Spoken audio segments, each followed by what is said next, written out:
Hey, welcome back in a part 2. तर yes, as I said in a previous video, I hope की तुम्ही तो पूर्ण बघितला असेल. तर जसं की मी बोलले की आम्ही जस्ट निघालो होतो तर बस आली, पण यू कॅन सी किती गर्दी करता ना लोक.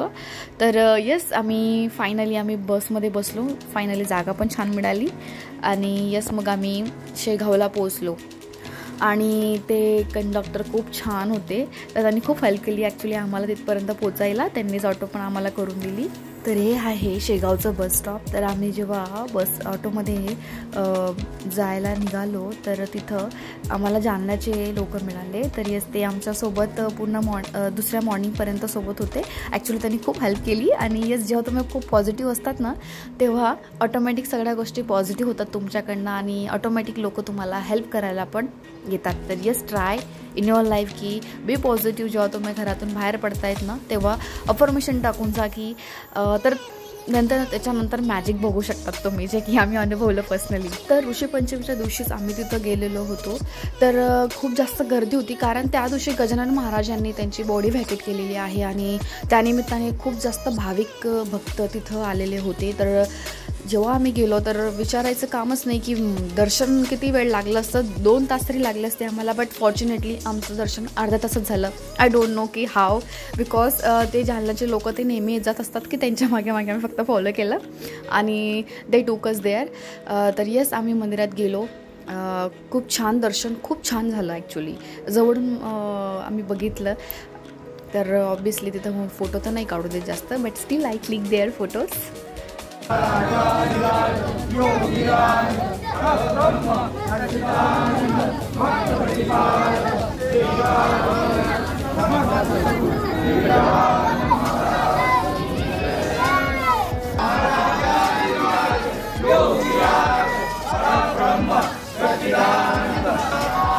येस, महाराजांच्या नावाचा जय घोष करत ते वातावरण छान भक्तिमय झालं होतं ना.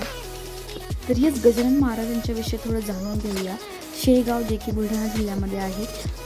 तर गजानन महाराज हे दत्तात्रेय परंपरा संप्रदायाचे भारतीय गुरु होते. तर महाराजांच्या जन्मसंबंधित कुठलाही ठोस पुरावा आपल्याला मिळत नाही, परंतु ते पहिल्यांदा त्यांच्या तरुण वयात म्हणजे वयाच्या 30व्या वर्षी 1878च्या फेब्रुवारी महिन्यात 23 तारखेला दिसले होते.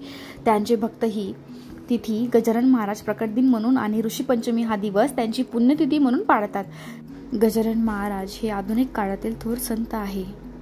महाराज भटकंती करत असे शेगावमध्ये, तर पण त्याचे परत येण्याचे ठिकाण मात्र शेगाव बनूनच राहिलं. तर संत श्री गजानन महाराज योगी होते, त्यांना योग क्रिया अवगत होत्या. तर योगाच्या साह्याने अगदी मानव कल्पनांच्या बाहेर असणाऱ्या अन्यसाधारण गोष्टी महाराज सहज घडून आणत. सोबतच त्यांच्या कार्याला सामाजिक जोड दिली. तर ते फार चांगल्या प्रतीचे विचारक व्यक्ती पण होते, ते आपल्याला पण माहिती आहे. गजानन महाराज हे आधुनिक काळातील थोर संत आहे. उष्ट्या पात्रवाडीवरच अन्न वाया न जाऊ देता ते खाणे व जनावरांसाठी असलेले पाणी अगदी निर्माण चित्ताने ते ग्रहण करत असेत. तर अशा गोष्टी असो किंवा मग आत कीर्तन चालू असताना द्वार घोड्याच्या पायामध्ये जाऊन झोपणे आणि त्या जनावराला शांत करणे असो, अशा अनेक घटनाक्रमांमधून महाराजांचा भक्त परिवार वाढत गेला. लोकांची त्यांच्यावरची श्रद्धा वाढत गेली. शिवाय गजानन महाराजांच्या स्वभावातला सगळ्यात चांगला गुण म्हणजे त्यांच्या कुठल्याही दान धर्म दक्षिणेचा लोभ न होता. त्यामुळे भक्तांचे त्यांच्यावरील प्रेम दिवसेंदिवस वाढतच गेले. तर वेळोवेळी महाराजांनी केलेले दैवी चमत्कार आणि त्यांना आध्यात्मिक जोड असल्याने देशाच्या कानाकोपऱ्यातून भक्त महाराजांसोबत जोडले गेले. पण त्यामुळे कधीही त्यांच्या वृत्तीमध्ये लोभीपणा किंवा स्वार्थीपणा आला नाही. ते कायम जसे होते तसेच राहिले. कदाचित ही सर्वात खास गोष्ट असावी ते असेपर्यंत आणि समाधिस्थ आहे तरी सुद्धा त्यांच्या नावे चालणाऱ्या कुठल्याही कार्यात घोटाळेपणा किंवा लालसवृत्ती दिसत नाही. कुठल्याही प्रकारचा शुल्क तिथे बंधन पण नाहीये. एकीकडे जिथे भक्तीचा बाजार होताना आपल्याला दिसतो, तर तिथं निर्लोभीपणा भक्तांना अधिक आकर्षित करत असतो शेगावमध्ये. तर 8 सप्टेंबर 1910 रोजी महाराजांनी आपले नश्वर देह सोडून अंतिम मुक्ती अवस्थेत महासमाधी घेतली. त्यांच्या जाण्याने त्यांच्या भक्तांच्या हृदयात एक खोल पोकळी निर्माण झाली, परंतु त्यांची शिकवण आणि उपस्थिती कायम आहे. महाराजांच्या जीवन कार्यात त्यांच्यासोबत जोडले गेलेले हजारो भक्त मंडळी होती. तेव्हा महाराजांनी समाधी घेतली त्या अगोदर त्यांनी समाधीसाठी जागा निश्चित करून दिलेली होती. तर काही प्रमाणात जमीन सरकारकडूनही देण्यात आली आणि ते मठाचे बांधकाम महाराज जिवंत असताना सुरू झाले होते.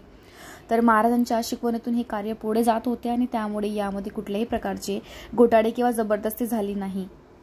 आजच्या स्थितीत जर कोणी श्री संत गजानन महाराज संस्थान शेगावला भेट देईल तर तो परिसर आणि तिथली व्यवस्था पाहून आश्चर्यचकित होईल.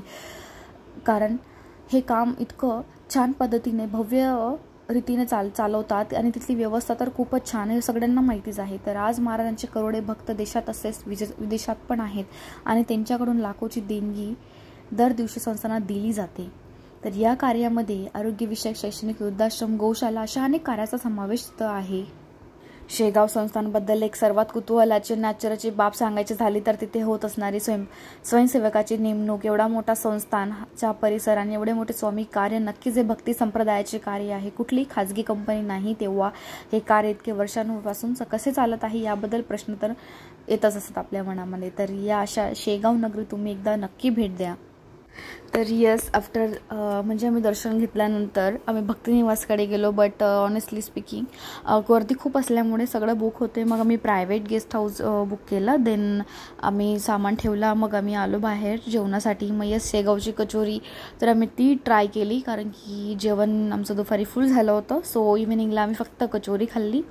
Then we did a little bit shopping. Yes, तर थोडी आम्ही शॉपिंग केली आणि 2 तास तर बाहेरच फिरलो आम्ही, कारण की खूप छान वाटत होतं रात्री बाहेर. तर मला हे किचन खूप आवडतात जास्त आणि सगळ्यात जास्त माझं फेवरेट आहे सिंचान. तर येस, आय टूक माय सिंचान फ्रॉम देअर. तर आम्हाला सकाळी लवकर जायचं होतं घरी, तर आम्ही उठलो सकाळी परत 3:30ला. मग आम्ही सकाळी चाय घेतली सगळ्यांसोबत. मग परत आम्ही दर्शनाला गेलो. अरे बापरे, सकाळचं दर्शन तर इतकं छान झालं की आम्ही जस्ट मंदिरात एंटर केलं आणि डायरेक्टली एवढं समोर मूर्ती आली. इतकं म्हणजे 1 मिनिटाच्या आत आमचं दर्शन झालं. इतका छान मॉर्निंगला. आणि यस, जास्त गर्दी नसते ना सकाळी आणि आरती पण सापडली आम्हाला सकाळची. आणि यस, मग तिथून आम्ही निघालो, ऑटो घेतली. चला, आमच्या मॅडम तर बसून गेला, आता आम्हाला पण जावं लागेल. तर येस गाईज, आम्ही आता निघालो आहोत घरी जायला. चला, रिक्षावाल्या काकांना बाय बाय. तर येस, आम्ही पोचलो आता शेगावच्या रेल्वे स्टेशनवरती. चला, आता तिकीट घेतलं. आता मी वेटिंग करतो आहोत. मग काय आता टाईमपास, मग काय फोटोज काढले. मग बाकीच्या आमच्या गावाकडच्या लेडीज पण भेटल्या, तर त्यांच्याशी पण आमची ओळख झाली नाही. चला, आता आमची ट्रेन आली आहे. So let's go. Guys, you won't believe की मी त्यांची फर्स्ट टाईम पॅन्ट्री पाहिली. तर आम्ही तिथून क्रॉस होत होतो, त्यांनी अलो केलं जायला, तेव्हा मी त्यांचं सगळं पाहिलं. मग त्याच्यानंतर आम्ही इडली पण खाल्ली. देन आम्ही आमच्या स्टॉपला उतरलो. मग काय आम्ही घरी पोचलो सेफली. येस, आमचा सक्सेसफुल टूर झाला. Thank you so much. Bye everyone, see you in the next video. Thank you so much. Bye.